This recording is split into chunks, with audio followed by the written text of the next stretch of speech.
परं धाम्नि परमेश्वरस्य स्तुतिमहिमा पृथ्वीमण्डले सर्वेषां शान्तिर्भवतु मानवाय च मङ्गलं शुभाशा सर्वदा.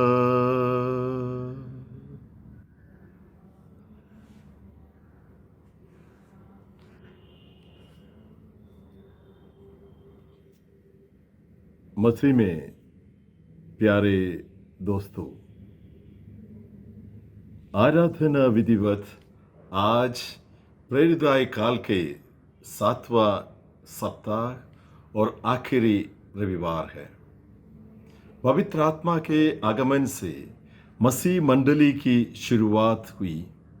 मसीह की आत्मा के सहयोग से चेलों ने सुसमाचार का प्रचार और प्रसार किया. दुनिया के दूर दराज इलाकों तक ईसा मसीह के प्रेम तथा सेवा का बखान किया. कलीसिया आकार में बड़ी होने लगी. लोग मसीही मार्ग को अपनाने लगे और वे आनंद मनाने लगे. आज के इस कृपा तरंग को संक्षिप्त रूप में इस प्रकार कहना चाहूंगा.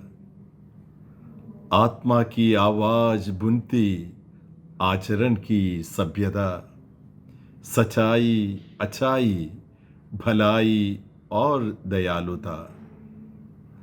मंडली की आवाज बनती अनुदान की आत्मीयता. अजरज की तस्वीर है ईश्वर की मानवता.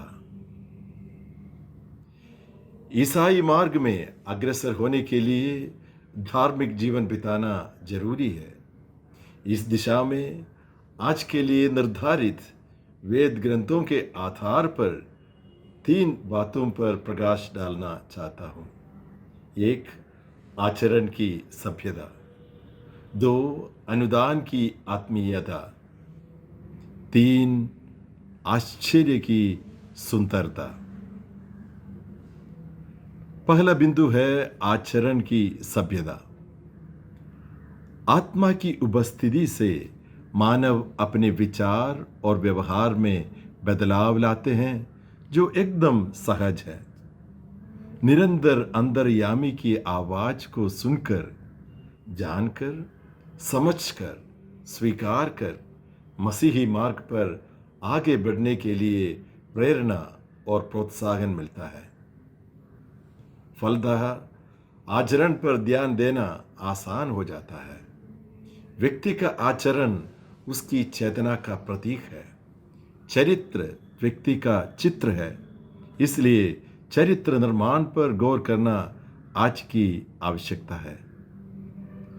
व्यक्ति जो आत्मा से संचालित है उसकी विशेषताओं से अलंकृत होना चाहिए.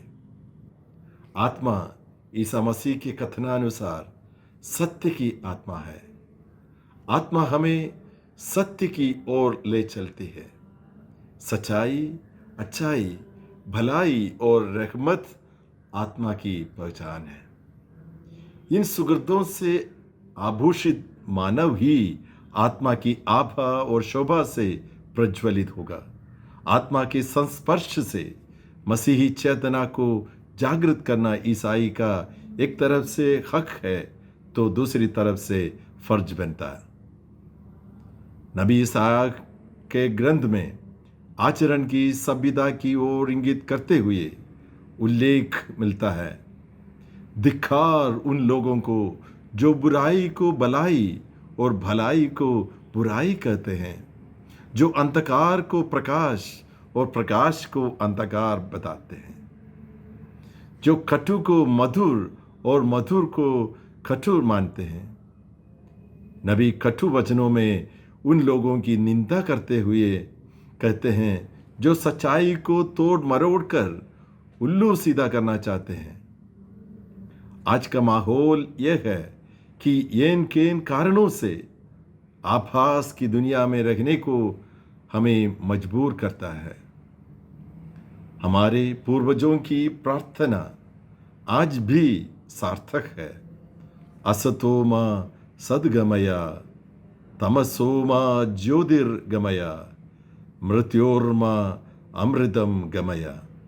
आत्मा की रोशनी में सत्य, प्रकाश, जीवन की जांच पड़ताल करना सीखनी है, अर्थात आचरण की सभ्यता यानी जीवन की सभ्यता को रेखांकित करने और मसीह के मार्ग का आलिंगन करना हमारा कर्तव्य है। हमारे आचरण से ही हमारा आकार साकार होता है। संत पौलुस आचरण पर जोर देते हुए कहते हैं, आप लोग जागते रहें, विश्वास में दृढ़ रहें और साहसी तथा समर्थ बने। अब जो कुछ भी करें भ्रातृ प्रेम से प्रेरित होकर करें। सतर्क बने रहने के साथ साथ विश्वास से उत्पन्न साहस और सामर्थ्य को धारण करने की बात हमारे सम्मुख रखते हैं। भ्रातृ प्रेम से प्रेरित होकर सब कुछ निभाने के लिए संत पौलुस आग्रह करते हैं। आचरण की सभ्यता का उत्तम उदाहरण भ्रातृ प्रेम है। अतः ईश्वर प्रेम और भ्रातृ प्रेम एक ही सिक्के के दो पहलू है। दूसरा बिंदु है अनुदान की आत्मीयता। अनुदान की आत्मीयता के बारे में संत पौलुस विस्तार से विवरण देते हैं। जो कोई आर्थिक दृष्टिकोण से अच्छी स्थिति में है, उन्हें जरूरतमंद की सहायता करना है। पौलुस कलीसिया से कहते हैं, आप लोगों में हर एक प्रति इतवार को अपनी आय के अनुसार कुछ अलग कर दे और अपने यहाँ सुरक्षित रखें। इस तरह मेरे पहुंचने के बाद ही चंदा जमा करने की जरूरत नहीं होगी। कलीसिया ईसा मसीह के रहस्यमय शरीर है। हम सब एक ही शरीर के अनेक अंग हैं। हर ईसाई कलीसियाई रूबी रहस्यमय शरीर के विभिन्न अंग हैं। इसलिए आपस में परस्पर पूरक है और मेल जोल में रहना बदन की सलामती के लिए जरूरी है। अतः आपसी सहयोग और सहायता मसीही इकाई के लिए अनिवार्य है। संत पौलुस रहस्यात्मकता को भली भांति समझाते हैं। मनुष्य का शरीर एक है, यद्यपि उसके बहुत से अंग हैं और सभी अंग अनेक होते हुए भी एक ही शरीर बन जाते हैं। मसीह के विषय में भी यही बात है। इसी संदर्भ में देह की पीड़ा और आनंद के बारे में भी आप कहते हैं, यदि एक अंग को पीड़ा होती है तो उसके साथ सभी अंगों को पीड़ा होती है, और यदि एक अंग का सम्मान किया जाता है तो उसके सभी अंग आनंद मनाते हैं।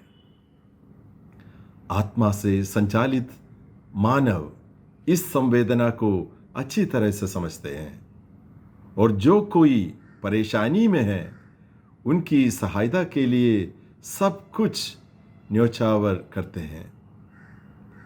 अनुदान की आत्मीयता की बुनियाद पवित्र आत्मा में पाई जाती है। ईसा मसीह की प्रतिज्ञा के अनुसार आत्मा सहायक है और औरों की मदद के लिए उत्साहित करती है।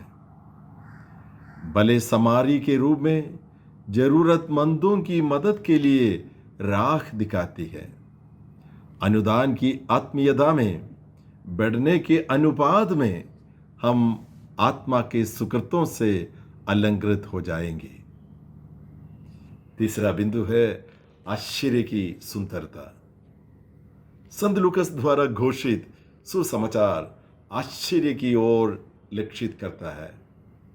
जहां आत्मा है वहां आश्चर्य है। आश्चर्य का मतलब यह है कि आकस्मिक है, अप्रत्याशित है, अचरज है। हमारी उम्मीदों के विपरीत घटनाएं घटती। अक्सर हम किसी बात की प्रतीक्षा करते हैं, मगर वाकई हमारी मानवीय गणना से हटकर और भी चौंकाने वाली बात घटती है। अर्थात मानवीय विचार और निर्णय ईश्वर के विचार और निर्णय से अलग है। मानव कल्पित हो या रेखांकित मानदंडों के आधार पर कार्यों का विश्लेषण करते हैं।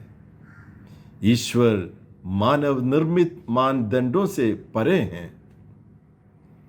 ईसा मसीह अपने श्रोताओं के ध्यान आकर्षित करते हुए कहते हैं, देखो, कुछ जो पिछले हैं अगले हो जाएंगे, जो अगले हैं पिछले हो जाएंगे।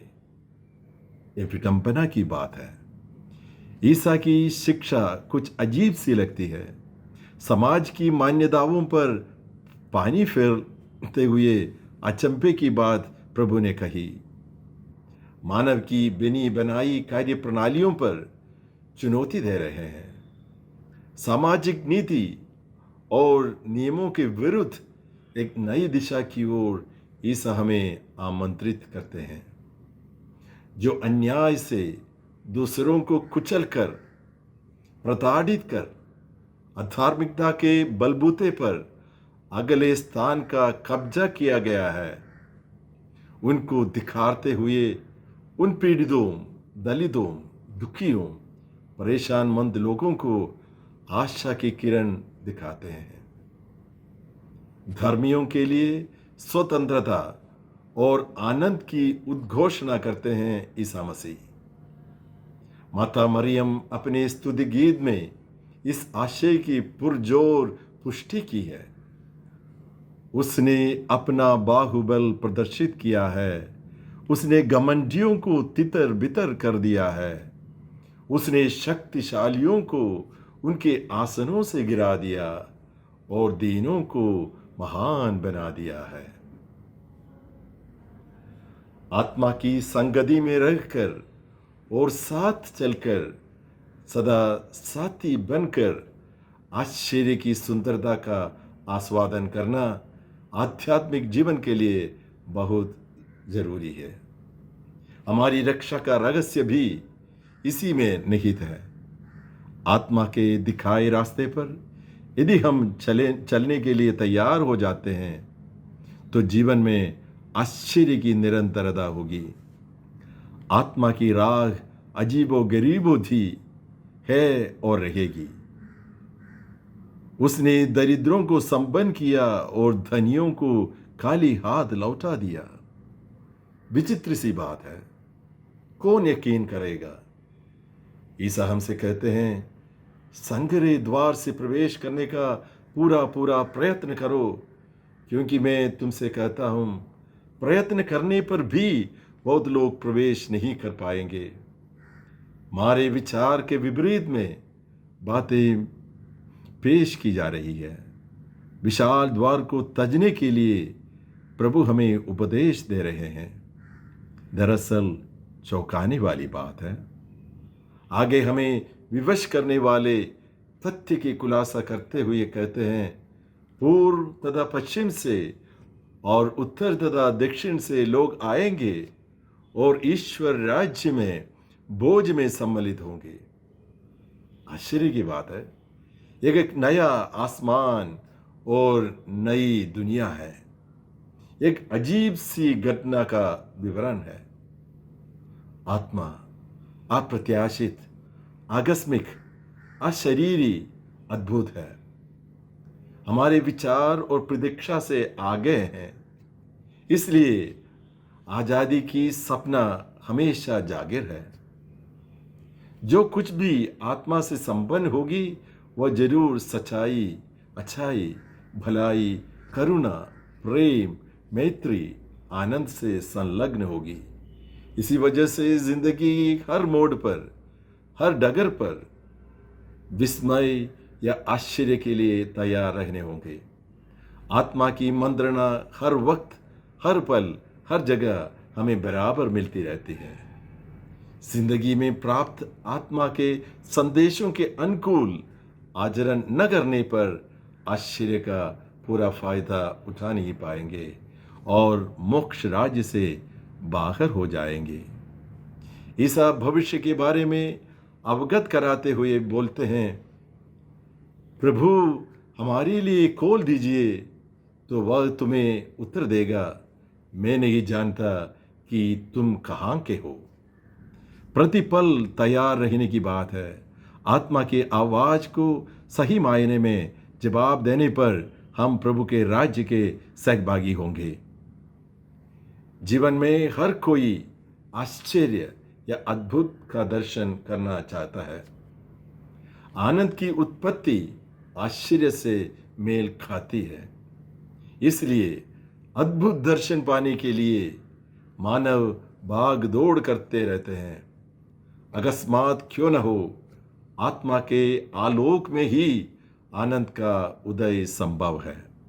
इसी वजह से आश्चर्य की सुंदरता को जागृत और जीवित रखना हर ईसाई का धर्म है, जिससे आत्मा के आनंद में लीन होकर साक्ष्य का जीवन बिता सकेंगे।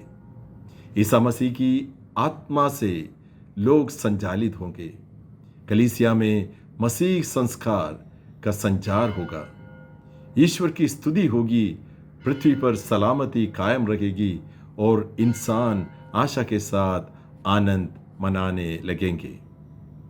आश्चर्य की सुंदरता के आलिंगन से आत्मा के आनंद का प्रचार और प्रसार संसार में होगा। आज के अपने चिंतन को समाप्त करते हुए संक्षिप्त में ये कहना चाहूँगा, आचरण की सभ्यता, अनुदान की आत्मीयता और आश्चर्य की सुंदरता को अपनाने के लिए पवित्र आत्मा प्रत्येक ईसाई को प्रेरणा और प्रोत्साहन देती है। आज के मनन चिंतन को तरंगित करने के लिए मन मंदिर में प्रतिष्ठित करने और अथरों से छपने के लिए एक मंत्र को पेश करता हूँ। मेरे प्रभु, मेरे ईश्वर, मेरी सभ्यता मुझ पर दया कर। मेरे प्रभु, मेरे ईश्वर, मेरी सभ्यता मुझ पर दया कर। आमीन।